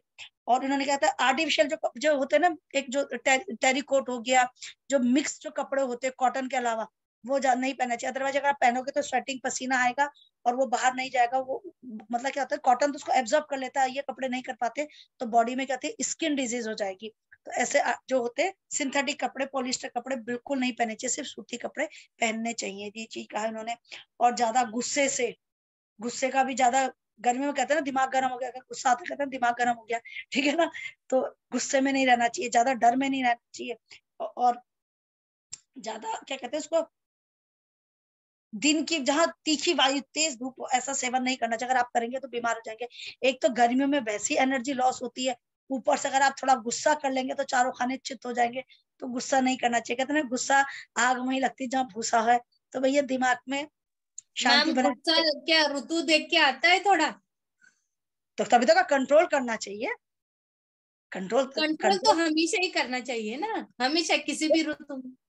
नहीं, सर्दियों में तो आप गुस्सा कर सकते, गर्मी आएगी तो कफ तो निकलेगा। गुस्सा भी करना चाहिए समय के हिसाब से। जहां देखिए, गुस्से का मतलब ये नहीं बेबात आ बैल मुझे मार। क्रोध भी जरूरी है, लेकिन कब जरूरी है, जब जायज हो। फिर मैं कहूंगी, देखिए यहाँ पे मेरा सत्संग करने का कोई इरादा नहीं है। अगर भीष्म पितामह जब द्रौपदी को चीरहरण के लिए लाया जाता, अगर वहां क्रोध दिखाता तो उत्तम था, तो वहां मौन बैठे रहना कोई फायदा कोई था। तो समय से क्रोध भी दिखाना चाहिए। और मुझे पता है इस क्रोध से कुछ होगा नहीं और मेरे शरीर का नाश होगा, तो क्या फायदा इसी का क्रोध दिखा के। और सुननी मेरी किसी ने है नहीं। जब मेरे पास पावर है, सत्ता है, और मुझे पता है सामने गलत हो रहा, तो मुझे क्रोध, भले पावर सत्ता ना हो, लेकिन गलत तो गलत है, एक बार बता तो दो, ताकि कोई ये तो नहीं कहा कि तुमने कुछ नहीं बोला था। तो मैंने फिर कहा, मैं सत्संग के उसमें नहीं हूँ, लेकिन क्रोध भी जायज है। हर समय मौन भी जायज नहीं है और हर समय क्रोध भी जायज नहीं है। अब वहां भीष्म पितामह का मौन रहना कोई अच्छा था क्या? क्या फायदा है मौन रह के? मेरे कृष्ण हिसाब जी से ने अपनी एंट्री दिखानी थी ना। नहीं। तो देखिए, कहते हैं ना कि जब समझदार लोग बोलेंगे नहीं, तब तो भगवान ना कुछ करेगा। वो कहते हैं कि किस बात की समझदारी है कि नहीं। तो वही चीज थी ना। तो मेरा कहने का मतलब है, अगर गर्मियों में क्रोध अगर आपको लगता है जायज है, ये इसके संदर्भ में नहीं है, मैं अलग कह रही हूँ, जायज है और क्षणिक है, तब आप गुस्सा दिखाइए, तब दिखाइए ना। हमेशा मैं कहती हूँ मौन भी सही नहीं। मुझे पता है कि सामने वाले के बोलने से बोलता रहे, मुझे कोई फर्क तो पड़ नहीं रहा। मैं अपनी जगह सही हूँ, जो मैं अपनी एनर्जी, मुझे सामने वाले ने कुछ सुनना ही नहीं, वो अपनी अपनी टैपे टैपे, जैसे मैं इसमें टैपे टैपे बोली जा रही हूँ, तो क्या फायदा है, सुन ही लो भाई। तो अगर सामने वाला गलत है, करा जा रहा, तो मैं क्यों एनर्जी उस पर वेस्ट करूँ, उसने सुननी तो है नहीं। मौन सही है। हाँ, मुझे लगता है सामने वाला गलत है और मेरा बोलना जायज है, क्योंकि उसका प्रभाव दूसरे पे पड़ रहा है, तब मुझे बोलना चाहिए। तो क्रोध, समय पे क्रोध भी होना चाहिए, समय पे मौन भी होना चाहिए, समय पे भय भी होना चाहिए। भय का मतलब मुझे ऐसे कोई कार्य नहीं करने हैं जिसके कारण मेरे परिवार में और मेरे कारण मेरे परिवार का समाज में नाम खराब हो, तो ये भय भी जरूरी है। अब ऐसा भय नहीं कि बकरी को कितना अच्छा खिला दो और शेर के पिंजरे के आगे रख दो तो बकरी कभी पनपे भी, कभी नहीं दे। तो बिना बात भय नहीं होना चाहिए, हाय क्या होगा क्या होगा। तो भय भी समय के हिसाब से अलग अलग, अगर हम एक्सप्लेन करें परिभाषाओं के हिसाब से, भय अच्छा भी है, भय गलत भी है। तो ये भय होना चाहिए कि समाज में मेरे कारण मेरे परिवार का और मेरे परिवार का समाज में कोई अहित ना हो, कोई बदनामी ना हो, कोई ऐसा। तो ये भय होने से क्या होता है कि हम कुछ ऐसे क्रियाकलाप नहीं करते, ठीक है ना। तो हम ऐसे अधर्म के रास्ते नहीं चलते और ऐसे क्रियाकलाप नहीं करते जिसके कारण हमारे परिवार का गलत तरीके से लोग समाज में नाम ना हो, ठीक है ना, अनादर हो। उसी तरह से अच्छा मैं बाहर जाऊंगा तो गाड़ी से टक्कर खा जाऊंगा, अच्छा मैं ये करूंगा तो ये भय बेकार है। जो इस दुनिया में आया उस सब ने जाना है। हर व्यक्ति का प्रभु ने अपना अपना कर्मों के हिसाब से रोल सेट कर रखा है। अपने रोल को अच्छे ढंग से प्ले करिए। जहां रोल खत्म, फिल्मों में भी होता है ना, रोल खत्म तो एंट्री खत्म। तो हम भी, हमें तो यह है, तो इसमें रोना क्या, जो इस दुनिया में आया था उसने जाना है, और जाने और आने के बीच में जो बचा वो जीवन है। तो जीवन में सुख भी है, दुख भी है। दुख क्या है, हमारे कर्मों के फल है। सुख क्या, वो भी कर्मों के फल। अगर हम मनुष्य बने हैं और हमने थोड़ा बहुत समझ लिया, तो जो भी हमें ड्यूटी मिली है उसको अच्छे ढंग से करिए। भले सामने वाला हमारे कर्मों का फल नहीं दे रहा है जो हमने अच्छे किए, तो लेकिन व्यर्थ भी नहीं जाएगा, कोई ना कोई तो है जहां से मिलेगा ही मिलेगा। तो ये चीज के करिए। बाकी क्या है, सबके अपने अपने रोल, अपने अपने रोल को बहुत अच्छे ढंग से प्ले करिए विद डिस्टिंक्शन। जब आपको पता है, हमें पता है, जब हमारा रोल खत्म हो जाएगा तो बस ऊपर से बुला दिया जाएगा, आइए। तो ये तो मेरा मानना है, तो फिर क्या टेंशन है। तो हर व्यक्ति को, ये तो पागल हंसे यहाँ से दीवाना, वरना इस दुनिया में आके हंसा कौन। तो सबकी लाइफ में उलझने हैं, और मनुष्य का बुद्धि क्या कहती है, उलझनों को, जैसे गोले होते हैं ना उनके, सॉरी ऊन के गोले, तो महिला क्या करती है, नहीं इसमें गांठ नहीं आनी चाहिए वरना डिजाइन खराब हो जाएगा। तो उलझनों को धीरे धीरे सुलझाते रहिए और आगे चलती रहिए। तो ये तो जहां स्ट्रगल होता है, अगर आपकी बुद्धि विवेक है, तो आप हिस्ट्री क्रिएट करते हैं, सक्सेस गेन करते हैं। तो इतने कितने हमारी लाइफ में ऐसे रोल मॉडल है जिन्होंने स्ट्रगल करके अपनी लाइफ में अचीवमेंट प्राप्त किया है। तो हम भी सिर्फ ओनली मनुष्य नहीं, जानवर भी जहां स्ट्रगल होता है उनका आईक्यू लेवल बहुत हाई होता है। जिनको परोस के दिया जाता है उनका फिजिकल एंड मेंटल लेवल बिल्कुल लो होता है। इसलिए हम अपने बच्चों को, मेरा मानना है, एजुकेशन दे, उनके लिए जोड़ के ना रखे, पूत कपूत किम धन संचय, पूत सपूत किम धन संचय। ठीक है ना। तो अपनी ड्यूटी करिए, बाकी वो अपनी ड्यूटी करेगा। बच्चों को आप पेड़ मत बनिए और बच्चों को लता यानी क्रिपर मत बनाइए, क्योंकि जब क्रिपर बनता है वो खुद भी कमजोर होता है और उस पेड़ का भी नाश करता है। ये मेरा मानना है। इसका मतलब नहीं कि सब मेरे विरुद्ध आंदोलन करते कि मैडम तो ऐसे कर रहे हैं, घर वाले सुन रहे तो कि मैडम ये कह रही। मेरा मानना है कि आप अपनी ड्यूटी अच्छे ढंग से करिए, और बच्चों को, जो किसी को भी, आप उसको स्ट्रांग बनाइए, ना कि उसके लिए जोड़िए। स्ट्रांग बनाइए उसको, फिजिकली मेंटली स्पिरिचुअली हर तरह से स्ट्रांग बनाइए। बाकी उसके कर्म है, क्योंकि हमें पता हम भी एक समय तक रहेंगे, हमारे बाद क्या होगा। तो उसको, या तो वो नदी में तैर कूद गया तो तैरना सीखेगा या डूबेगा। ठीक है ना। तो आप उसको कब तक बचाएंगे। तो मेरा तक मानना, इसका मतलब नहीं जबरदस्ती फेंकना, उसको सिखाना है। जैसे कहते हैं मछली के बच्चों को कोई तैरना नहीं सिखाता, तो मनुष्य लेकिन मोह में वो सारी कमजोरियां कर लेता है, वो अपने बच्चों को अपंग बना लेता है। तो चलिए, खैर मुद्दा ये हो गया। अब उन्होंने कहा कि धूप में अगर जाते हो तो सर को ढक के जाए, छाता वाता लेके जाए, और पानी हमेशा अपने साथ रखे, और बाहर के फलों को, खुले फलों का इस्तेमाल ना करके अपने जो भी ऐसे फल ले जिसमें पानी की मात्रा ज्यादा हो, लेना चाहिए। नींबू पानी वगैरह का इस्तेमाल करना चाहिए। चलिए, यहाँ तक तो ये हो गया। अब एक चीज मैं और बताती हूँ कि जो इसमें था कि काल के अनुसार मनुष्य में बल कैसा होता है। जैसे अगर मैं कहूंगी, विसर्ग काल की प्रथम ऋतु क्या थी, वर्षा ऋतु थी। ठीक है ना। और आदान काल की अंतिम ऋतु क्या थी, हमारी ग्रीष्म। तो इनमें जो हमारा बल होता है बहुत ज्यादा, क्या होता है, शारीरिक बल कमजोर होते हैं हम लोग। यानी विसर्ग काल की प्रथम ऋतु यानी वर्षा ऋतु, और हमारी आदान काल की लास्ट ऋतु कौन सी थी, ग्रीष्म ऋतु। इसमें जो मनुष्य का जो बल होता है जुलाई में क्या होता है, बड़ा कमजोर होता है। और देखो बरसात में भी क्या होता है, व्यक्ति कमजोर, असहाय महसूस करता है, थकान थकान सा। ठीक है ना। अब इसी प्रकार विसर्ग काल की जो मध्य ऋतु कौन सी थी, हमारी हेमंत ऋतु थी, सॉरी शरद ऋतु थी। और आदान काल की जो मध्यम ऋतु कौन सी थी, वो हमारी बसंत थी। तो इसमें जो जितने भी प्राणी होते इनका जो बल होता है मध्यम होता है। ठीक है, हीन से मध्यम में चला जाता है। अब विसर्ग काल की जो अंतिम ऋतु कौन सी थी, हमारी थी हेमंत थी। और आदान काल की जो प्रारंभ की ऋतु कौन थी शिशिर। इसमें जो मनुष्य का जो जितने भी प्राणी होते हैं, ठीक है ना, उन सब का जो बल कितना होता है, अधिक बल पाया जाता है। ठीक है। तो ये चीज में बता रखा। जैसे इस समय अभी तो हमारा मई अभी उसमें नहीं आया, ग्रीष्म नहीं आया, तो बल अभी हमारा ठीक ठाक है, अच्छा है बल हमारा। और जैसे जैसे हम ग्रीष्म में जाएंगे हमारा बल जो होगा धीरे धीरे क्षीण होता रहेगा। तो ऋतुओं के अनुसार हमारा बल उत्तम भी होता है, हमारा बल मध्यम भी होता है, हमारा बल क्षीण भी होता है। तो जो व्यक्ति स्वस्थ है उसको अपने स्वास्थ्य की कामना रखने हेतु दिनचर्या ऋतुचर्या का उत्तम ढंग से पालन करना चाहिए। और जो व्यक्ति भगवान ना करे बीमार है, वो भी अगर सही ढंग से दिनचर्या ऋतुचर्या का पालन करेगा तो धीरे धीरे क्या होंगे, उसके रोग दूर होते रहेंगे, शरीर में दोषों की स्थिति सामान्य होगी और व्यक्ति स्वास्थ्य को प्राप्त करेगा। तो ये मेन उद्देश्य है कि व्यक्ति कैसे अपने स्वास्थ्य को प्राप्त करेगा और अपने स्वास्थ्य को कैसे मेंटेन करेगा। कहते सफलता तो मिल जाती है, लेकिन सफलता को मेंटेन करना भी तो बड़ा परिश्रम का काम है। तो पहले शरीर रोग मुक्त हो जाएगा। अब रोग मुक्त शरीर की रक्षा कैसे करनी है? अगर हम योग के हिसाब से, ऋतुचर्या के हिसाब से, दिनचर्या के हिसाब से चलेंगे तो हम अपने स्वास्थ्य को जीवन पर्यंत संभाल करके रखेंगे। तो ये मेन उद्देश्य है कि व्यक्ति कैसे स्वस्थ रहेगा। तो ये शारीरिक स्वास्थ्य था। अब हम जैसे हमने योग में हम धारणा, ध्यान, समाधि करते हैं, जैसे तनाव क्या है, छोटी छोटी चीजों में, अगर थोड़ा थोड़ा मैं मुद्दे से हट जाती हूँ, छोटी छोटी चीजों में तनाव नहीं करना चाहिए। तनाव, मेंटल हेल्थ, देखो इस दुनिया में प्रभु कोई भी ऐसा नहीं रहा जिसको तनाव मीन्स, देखिए मैंने फिर कहूंगी, मैंने कहीं पढ़ा था कि 17वीं शताब्दी में तनाव था, लेकिन बाद में 18वीं 19वीं में इसको स्ट्रेस के नाम से दिया गया। तनाव कोई बीमारी नहीं है, लेकिन तनाव के कारण बीमारी पैदा हो जाती है। तनाव होता, अगर आपको अचानक कोई काम मिल जाए, जैसे श्रद्धा जी इस समय फ्री हैं, अचानक इनके हस्बैंड बोलते हैं कि देखिए मैडम आज डिनर पे 10 लोग आएंगे, ठीक है, तो कई लोग एकदम टेंशन में आ जाते हैं। कई श्रद्धा जी कहेंगे ठीक है 10 लोग आएंगे तो भैया मैं इतनी जल्दी इतना सामान नहीं कर सकती, बेटर देन बेस्ट करेंगे जो इजीली स्मूथली हो जाएगा। ठीक है, अगर आते हैं तो ठीक है, कोऑर्डिनेशन के कारण कि आप ये करिए, आप ये करिए, आप ये करिए, मिल बांट के काम करेंगे। तो ये चीज होता है। कई लोग इरिटेट करते हैं, तो देखिए, तो कई लोग कहते हैं चलिए जितना मुझसे होगा, बाकी जो काम है सबके साथ मिल बांट के होगा, जो जेंट्स का काम होगा उनको देंगे, आप ये करिए, ये करिए, ये करिए, ताकि मेरे को ज्यादा प्रेशर ना पड़े और सब मिल बांट के लास्ट में हो जाएगा। तो कई लोग होते हैं, कोई क्या होता है कि अरे अचानक कोई आ जाए तो उनके हाथ पैर फूल जाते हैं 2 जनों में ही। जैसे मैं अपनी बात करूं, अचानक मुझे कहते हैं तो मेरे भी हाथ पैर फूल जाएंगे। खैर वो, लेकिन ये चीज इट मीन्स क्या है कि हमें कैसे मैनेज करना है। तो काम को मैनेज करना है टेक्निकली, तो वो बहुत इंपॉर्टेंट होता है।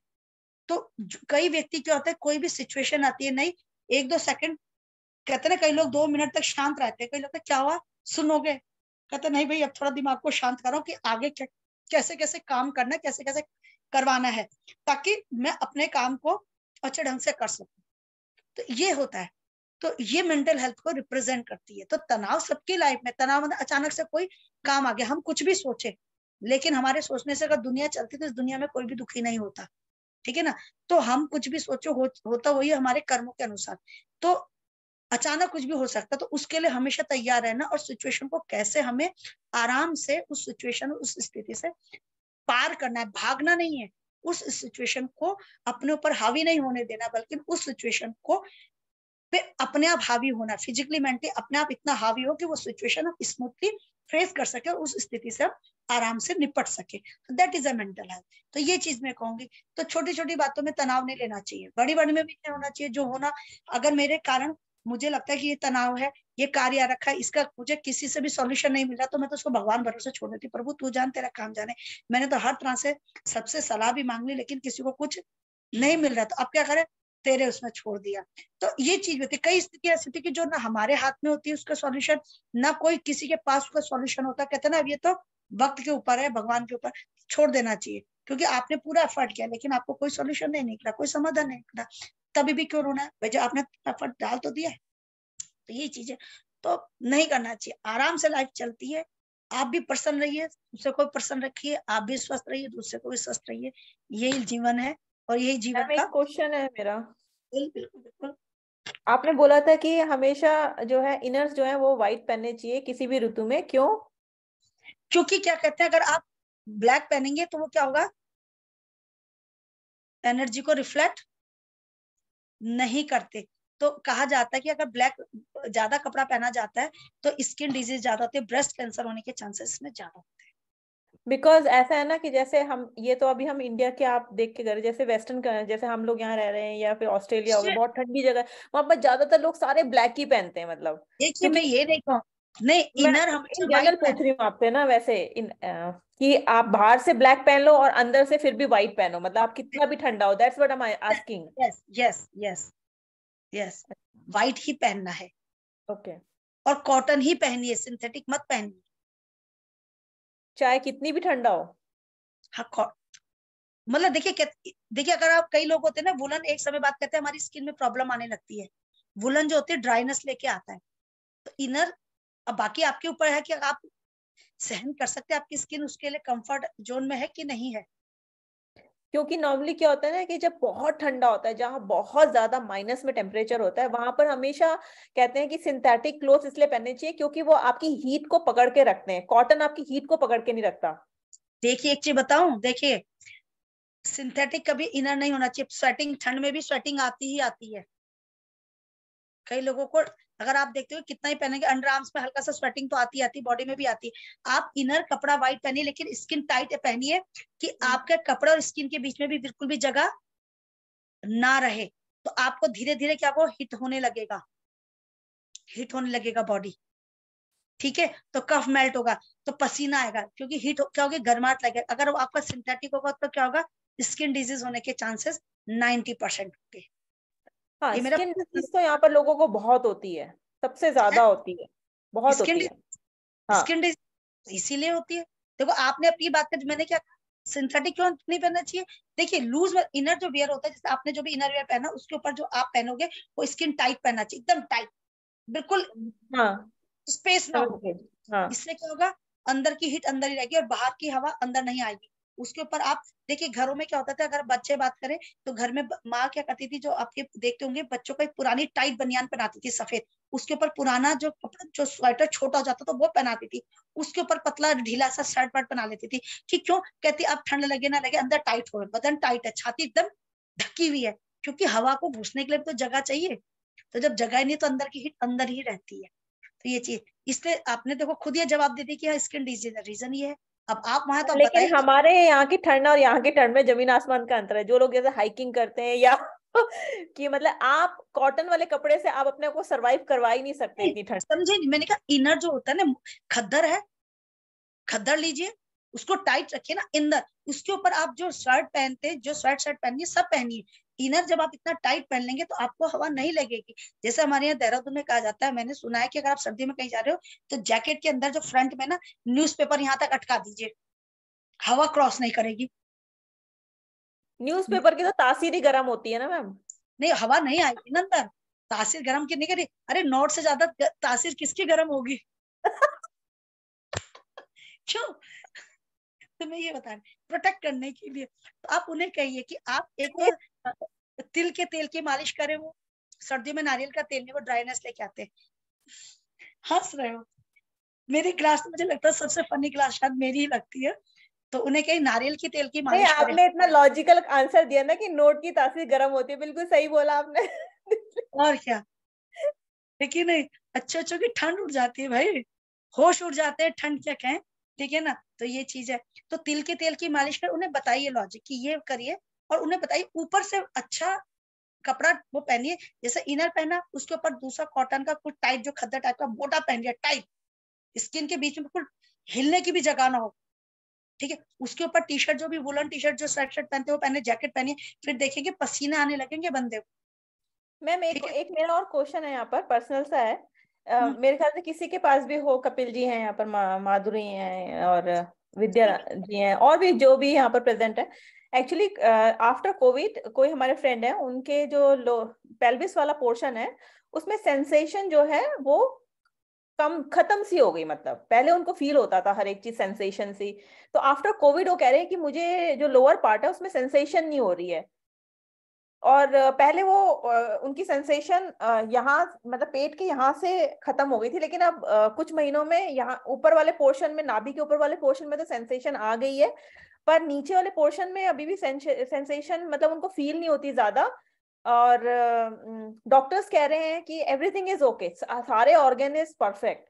तो कौन से व्यायाम ऐसे करें कि जो सेंसेशन के लिए। कहीं गिरे विरे तो नहीं थे बाई चांस, उसमें कहीं नहीं लगा नहीं नहीं, ये आफ्टर कोविड ही हुआ है, उनको कोविड हुआ था देखो कई रीजन ऐसा होता है कि हमें पता नहीं चलता। अच्छा, जो मेरा अपना है, उन्हें जैसे लेग एंड स्पाइनल मसाज करने के बाद कभी हॉट एंड कोल्ड फॉर्मेंटेशन दे दिया लेग में, स्पाइन में, ठीक है, हॉट फुट बाथ दे दिया, लोकल स्टीम दे दिया, ये कराइएगा। ठीक है, एनी मुद्रा, अश्वनी मुद्रा, मूल चक्र वाला जो, ये हाँ सही ये है। बिल्कुल, हाँ बिल्कुल कराइएगा। ये तो मुद्राओं में आता है, ठीक है ना, बिल्कुल मूल बंद हो गया। Anybody else idea, Kapil ji, माधुरी जी, विद्या जी, आप लोगों का कोई एक्सपीरियंस इसमें? नहीं, सेंसेशन नहीं है इन द सेंस कि मूवमेंट नहीं है किसी भी पोर्शन में। नहीं, ही इज नॉट फीलिंग लाइक कि जैसे उनको पहले वो कहते थे कि मुझे से बाउल मूवमेंट हो रहा है या मैंने कुछ खाना खाया है, तो maybe he is more sensitive there. हमें भी ऐसा कुछ फील नहीं होता, बट ही इज सेइंग कि मुझे पहले फील होता था जैसे कि गैस का कुछ मूवमेंट होगा तो उन्हें फील होता था, now he is not feeling anything. अच्छा but the doctors are saying कि you mean everything too is से ओके। उनके पेरिस्टाल्टिक मूवमेंट कम हो गए? हाँ,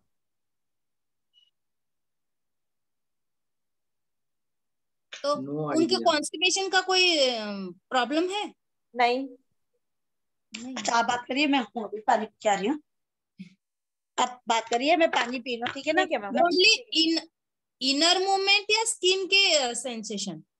इनर में उनको कोई सेंसेशन नहीं हो रही है, नॉट द स्किन, मतलब वो जो लोअर पार्ट है ना उसमें उनको ऐसे हो सकता है कि उनको कुछ फील होता हो पहले, जो कि मुझे तो पर्सनली ऐसा कुछ नहीं है। आप जैसे आप बहुत ज्यादा खाना खा लेते हो तो आपको पेट में थोड़ा हैवीपन लगता है, वो एक अलग चीज है। पर वो कह रहे हैं कि मुझे कोई सेंस ऐसा कुछ फीलिंग नहीं हो रही, जैसे मैं तो पहले, इसमें ना जब वो पहले आप उनको एक्सरसाइज ना करते थे। अग्निसार करा दीजिए। हाँ, मैंने I was thinking Agnisar, about Agnisar actually. मैं यस। उनको सजेस्ट करने लगी थी अग्नि, पर अभी मैंने इसलिए नहीं बोला उनको कुछ भी, मैंने सोचा पहले क्लास में आप लोगों से एक बार बात ये कर तो लूँ है, कैसे आप। लेकिन उनकी बीपी चेक करनी है। बीपी का पेशेंट होगा, अगर नॉर्मल से ज्यादा 120/80 से ज्यादा बीपी होगी तो अग्निसार नहीं करा सकते। हाँ, वो दैट आई विल आस्क। हाँ, अगर नॉर्मल बीपी है, एज भी ठीक है। एज कितनी है उनकी? आई थिंक 43 के करीब होगी। नॉर्मल है, लेकिन उनको पूछना है बीपी की कोई मेडिसिन लेते हो या नॉर्मल है। नॉर्मल है तो अग्निसार कराइए और उद्यान बन कराइए। उद्यान बन से ना हमारा हाँ, वो मैंने, मणिपुर चक्र हाँ, तो मूल बंदा और उद्यान बंदा आई वाज थिंकिंग कि उनको मैं सजेस्ट करूं, पर मैं फिर भी आप लोगों से एक बार सजेशन लेना चाह रही थी कि किसी का कोई ऐसा पेशेंट आया हो या कुछ। Anything Kapil ji you want to नहीं, से? पेशेंट तो नहीं, लेकिन अग्निसार से ना बहुत मूवमेंट फील होती है, उसमें से हम नॉली हाँ, करा भी सकते हैं, वो बिल्कुल उनको सही फील बोला। होती है। हाँ, ये आपने सही बोला। आप ताड़ागी मुद्रा करवा सकते हैं, ताड़ागी मुद्रा करवा सकते हैं। कौन सी मुद्रा मैम? ताड़ागी मुद्रा, ताड़ागी मुद्रा। ताड़ागी। हम्म ओके। उसमें श्वास को मतलब जस्ट लाइक पश्चिमोत्तान की तरह आगे नहीं झुकना है, बस बैठते हुए पैर का अंगूठा टच करना, नहीं पकड़ा जा रहा तो आप घुटने तक पकड़ सकते हैं। श्वास भरते हुए पेट फुलाना है, फिर अंतः कुंभक में पेट आगे पीछे करना है। महामुद्रा की तरह? नहीं नहीं, महामुद्रा नहीं है। अच्छा, आप कल जब प्रैक्टिकल करोगे तो पता करना कि व्हाट इज अ ताड़ागी मुद्रा, ठीक है ना। ठीक है। क्योंकि ताड़ागी मुद्रा इजीली हो जाती है अग्निसार की, सॉरी, उद्यान की बजाय। और जब ओके। धीरे धीरे ताड़ागी होगा तब धीरे धीरे अग्निसार होगा, जब धीरे धीरे अग्निसार होगा तब तब होगा आपका उद्यान बंद, ठीक है ना। और अश्वनी मुद्रा इज गुड फॉर हिम? हाँ बिल्कुल, देखो अश्वनी मुद्रा मूल बंद का फर्स्ट स्टेज है।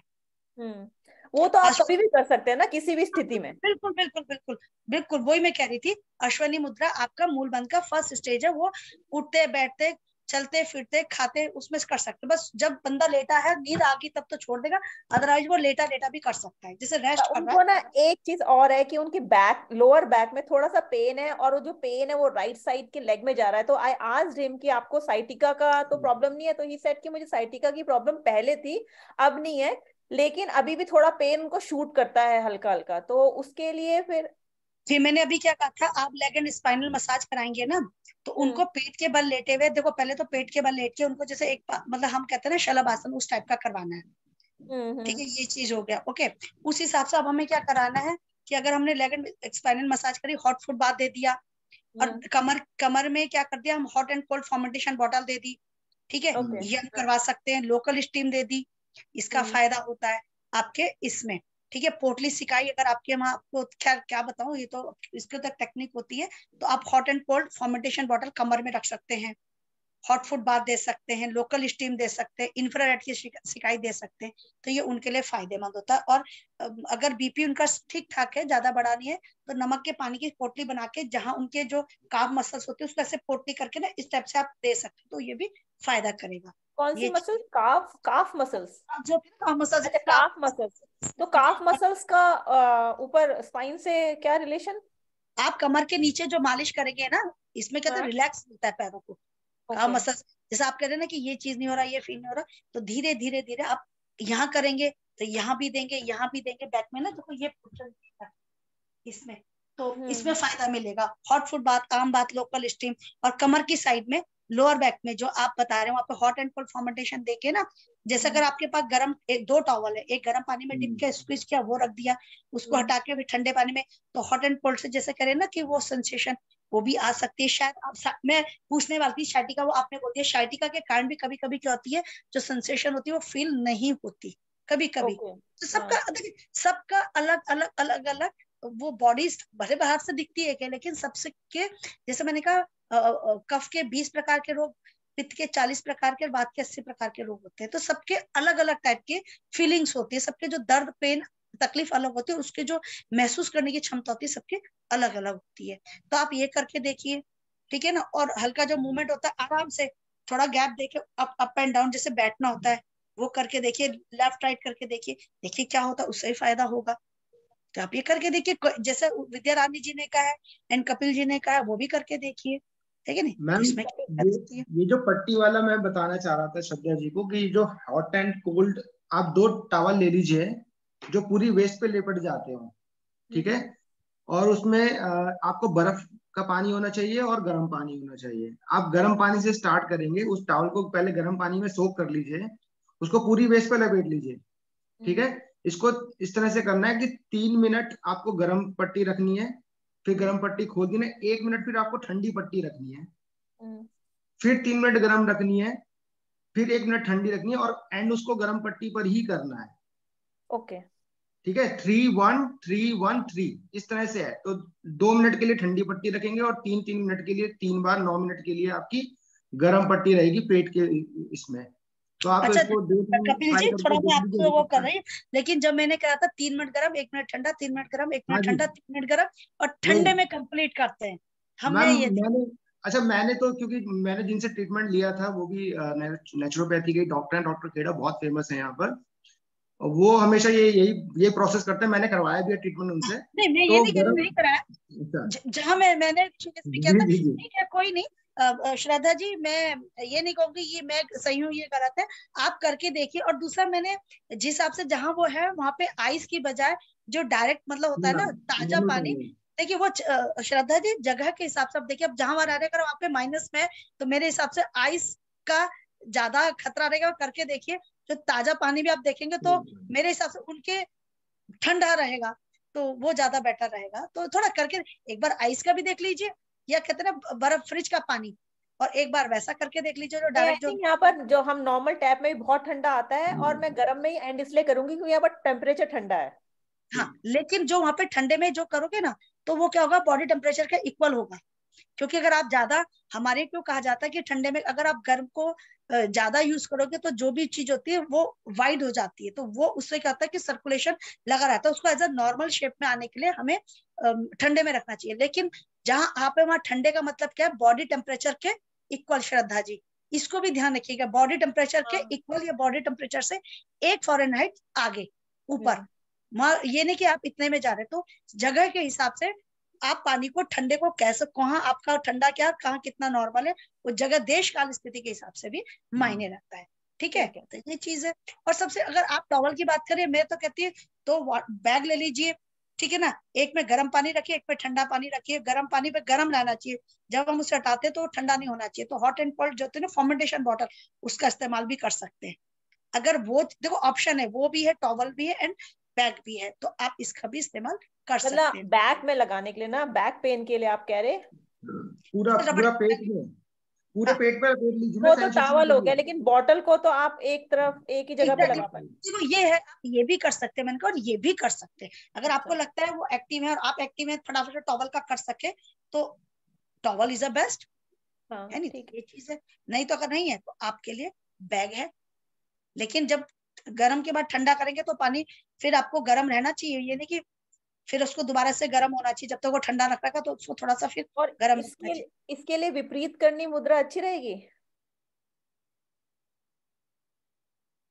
2 मिनट मुझे भूल जाती हूँ, इसमें टांगे ऊपर करते हैं। हाँ मैं थोड़ा रहता है ऐसा। देखिए अब वही चीज है ना, अब आपने कहा है उतना कर सकते हैं बिल्कुल, लेकिन अगर साइटिका ज्यादा दर्द उनको होता है तो ये भी ध्यान रखिएगा, ये चीज नहीं, उनको ज्यादा दर्द नहीं है, तो आपका हैं, आप एक पाद उत्तान कर सकते हैं, आप 2 पाद उत्तान कर सकते हैं, आप 5 चक्रासन कर सकते हैं, उसमें उसको फायदा मिलेगा, जो कह रहे पहले उसमें फायदा मिलेगा, ये आप कर सकते हैं। और उसमें कंद्रासन कर सकते हैं, जैसे लेटते हुए ना पैरों में घुटनों को गैप देते हुए सोल को जमीन में रखना है, लेफ्ट राइट, आप वो कर सकते हैं, ये इसमें आ जाएगा कंद्रासन। और अपना कंद्रासन जैसे आप करते हो, ये आपको पता है, आप ये करवा सकते हैं, इसमें फायदा है। ये तो आप देख के कर सकते हैं ना, ये चीज आप कर सकते हैं। सूर्य नमस्कार कर सकते हैं अगर आप करें, बहुत ज्यादा तकलीफ नहीं है।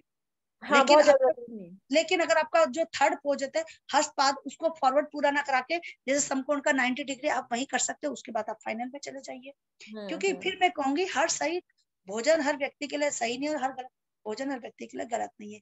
यानी कि जगह व्यक्ति के हिसाब से भोजन की मात्रा घटाई बढ़ाई जा सकती है ना, उपयुक्त आहार और आदर्श आहार। तो उस तरह से आसन भी हर सही आसन हर व्यक्ति के लिए सही नहीं, और हर गलत आसन हर व्यक्ति के लिए गलत नहीं है। उसके हिसाब से आप आसनों में थोड़ा चेंज कर लीजिए और करवा दीजिए, ठीक है ना। अच्छा, ये कोल्ड एंड हॉट बाथ वाला तो मैं उनको बोलूंगी, इवन हॉट फुट बाथ भी दीजिए कभी, देखिए कभी उन्हें हॉट फुट बाथ दीजिए सॉल्ट डाल के, ठीक है ना, कभी हॉट फुट बाथ दीजिए। अब लोकल स्टीम अगर आपने सीखी होती है, आप उसको भी देते हैं, बड़ा अच्छा था, इंफ्रारेड की सिखाई दीजिए, ये आप करिए, बहुत इसका फायदा है। और लेग एंड स्पाइनल मसाज जरूर करिए, क्योंकि उसका बहुत अच्छा रिजल्ट है। मसाज किसके, तिल के तेल से? हाँ, जैसा आपका जो जगह है वहाँ पे तिल का तेल के दीजिए, ठीक है, तिल का तेल सही है। अब जैसे कह रहे आप, तो कमर की मसाज होगी वो ऊपर से नीचे की तरफ? नहीं, अगर देखो बीपी पैर की मसाज नीचे से ऊपर की तरफ? देखिए, अगर बीपी नॉर्मल है तो आप कमर पीठ की तरफ ले जाएंगे, कमर से नॉर्मल। अगर हाई तो कमर ऊपर से नीचे आएगी, और हाथ ऊपर नहीं जाएगा टच करता हुआ नीचे। हाँ, और पैर की मसाज नीचे से ऊपर जाती है, लेकिन अगर हाई बीपी है तो नीचे की। अच्छा, तो उसमें बहुत फायदा करेगा। Thank you so much Kapil ji, Vidya ji और ma'am Radha ma'am, thank you so much. इसमें हमारा भी दिमाग चलता है, हम तीनों ही आपके स्टूडेंट आज। एग्जैक्ट।